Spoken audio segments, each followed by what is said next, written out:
Hello everyone, as you all know, this is Niharika Tiwari. So guys, we are back with another video related to your series Business Statistics, and in this part we are going to discuss this important topic, that is arithmetic mean. Arithmetic mean क्या होता है, उसकी meaning क्या है, उसके क्या advantage है, क्या डिसएडवांटेज है, इसको हम लोग समझेंगे। और जो नेक्स्ट पार्ट होगा उसमें मैं आप लोगों को न्यूमेरिकल्स का जो बेस है वो समझाऊंगी कि कैसे करना है, किस तरीके से आपकी सीरीज होती है, किस तरीके से फॉर्मूले लगते हैं। और जो थर्ड इसके पार्ट होगा उसमें हम लोग कंप्लीटली न्यूमेरिकल्स जो है वो सॉल्व करना शुरू कर देंगे। राइट गाइस, तो ये मैंने प्लान करके रखा है आप लोग के लिए।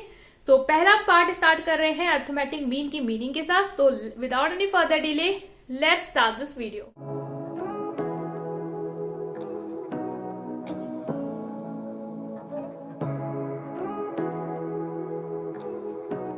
Okay, so now guys we are starting with the meaning first कि अर्थमेटिक मीन क्या होता है। जैसे कि आप लोगों ने अभी तक अपने लाइफ में अभी तक मैथ्स पढ़ी है, सब कुछ पढ़ा है, ये भी पढ़ा है, तो आपको ये पता है कि एक तरीके का मीन क्या होता है, एवरेज होता है।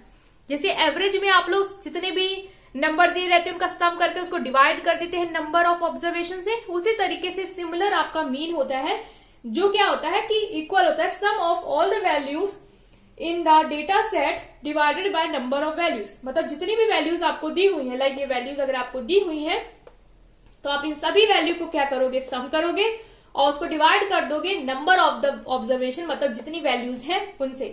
तो जैसे एग्जांपल समझेंगे, मीन को हम लोग डिनोट करते हैं एक्स बार से। ठीक है, ये आपको याद होना चाहिए क्योंकि आप बाहर जगह लिखोगे थोड़ी नहीं कि इतना बड़ा फॉर्मूला लिख के आएंगे, एक डिनोट कर देंगे। तो जो एक्स बार होता है वो रिप्रेजेंट करता है मीन को, जो कि किसके इक्वल है, sigma X upon N. Sigma X क्या है, सिग्मा एक्स है आपका sum of all the values, मतलब जो भी वैल्यूज इनका जो सम है वो है आपका सिग्मा एक्स, और एन है आपका number of values, that is जो आपका टोटल है। तो अगर हम लोग 1 2 3 4 5 6 7 8 9 10 इसका टोटल करते हैं तो आपका क्या आएगा। ओके, तो इसको हम लोग टोटल कर लेंगे। अगर इसको हम लोग टोटल अगर करें तो ये हो गया आपका 10, 9 और 1 मिलके हो जाएगा 10, 10 10 20। ठीक है, 8 और 2 मिलके हो जाएगा आपका 10, 30, 7 3 40, 6 4 50 एंड देन ये 5। तो 55 डिवाइडेड बाय 10 जो कि आ जाएगा आपका 5.5। और अगर आप लोग को ऐसी कोई वैल्यू दी हो तो कैसे सॉल्व कर लेते हैं इजिली, ग्रुप बना लो कॉमन। तो ये 5 का इतना ग्रुप है ये, तो इसका मिड वैल्यू हमें मिल नहीं रहा है, इसका मतलब जो आंसर होगा 5 और 6 के बीच में होगा। तो 5 + 6 करो अपॉन 2 कर दो क्योंकि 2 है, तो 11/2। तो इस तरीके से आप निकाल सकते हो बड़े से बड़ी चीजों को आसानी से। ये शॉर्टकट मेथड है, लेकिन अब आपको पूरा सॉल्व करके दिखाना होगा तो आप इस तरीके से प्रेजेंट करेंगे। ठीक है, तो ये था आपका पहला पार्ट की स्टार्टिंग में कि मीन क्या डेफिनेशन होती है, अर्थमेटिक मीन क्या डेफिनेशन है। अब हम लोग डिस्कस करेंगे क्या इसके एडवांटेज है, क्या डिसएडवांटेज है, जो पेपर में आती है। सो उसको भी हम लोग देख लेते हैं। Okay, so now guys we are starting with the merit. पहले मेरिट एडवांटेज पढ़ेंगे, फिर डिमेरिट क्या होती है वो पढ़ेंगे। सो सबसे पहला है कि it can be easily calculated. अभी हम लोगों ने देखा था बहुत ही इजिली हमने क्या किया, बस सम अप कर दिया और उसको डिवाइड कर दिया नंबर ऑफ ऑब्जर्वेशन से, और इजिली वो जो आपका मीन है वो निकल आया। अदर जो मेजर होते हैं लाइक मीडियन होता है, मोड होता है, वो इसके कंपैरेटिवली थोड़ा सा आपको टफ पड़ सकता है। लेकिन जब से अभी अब मोड पढ़ेंगे, जब क्लासेस में मोड पढ़ेंगे तो वो आपको लगेगा यार बहुत बड़ा फॉर्मूला है, इसमें तो बहुत याद करना पड़ेगा इस फॉर्मूले को। लेकिन यहाँ पे क्या है, आपने सिंपली आपको पता है कि यार सम ही करना है और उसको डिवाइड कर देना है, तो ये क्या है, इजिली आप इसको कैलकुलेट कर सकते हैं।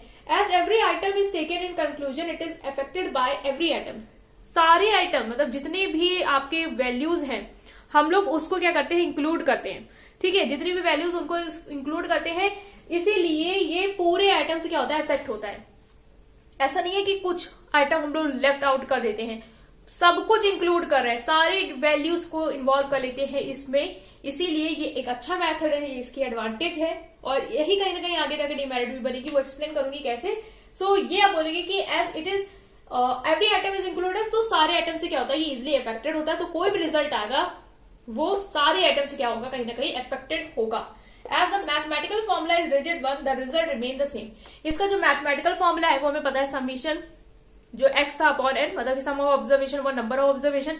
ये फॉर्मूला रिजिड है, आप इसमें कोई चेंज नहीं कर सकते हो। ठीक है, इसीलिए जो रिजल्ट आता है वो भी सेम आता है। मैं यहाँ पे बैठ के चाहे इस समीशन से निकालू, मेरा जो सम आएगा नंबर वो भी सेम आएगा, दूसरा भी कोई कर रहा है उसी डेटा पे उसका भी आंसर वही आएगा, क्योंकि फॉर्मूला जो है वो रिजिड है।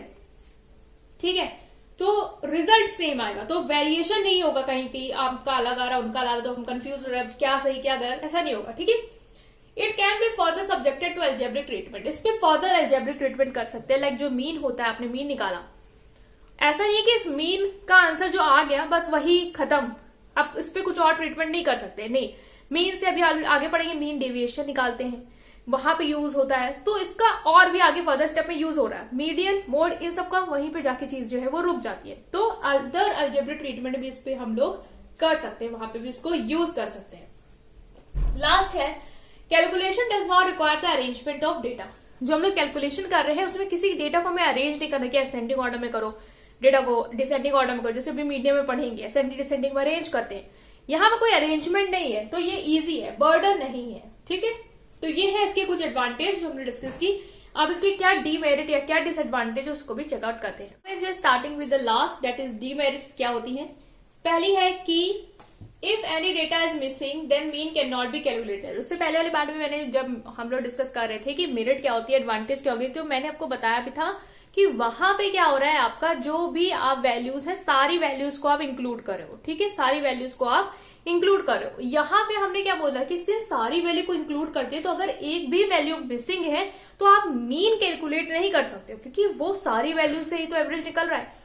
तो यही है कि अगर एक वैल्यू मिसिंग है तो आप मीन नहीं कैलकुलेट कर सकते हो, वहां पे ये जो है वो फेल हो जाएगा। ठीक है, next it is highly affected by extreme value. Extreme value से क्या होता है, ये बहुत ज्यादा अफेक्टेड होता है, ये हाईली अफेक्टेड होता है। कैसे अफेक्ट होता है, जैसे कि सपोज करिए अगर आपने मीन निकालना है, ठीक है, मीन निकालना है किसका, 3 का, 4 का और 5 का, तो हमने 3 से डिवाइड किया तो क्या हुआ 12 डिवाइड 3 तो आया 4।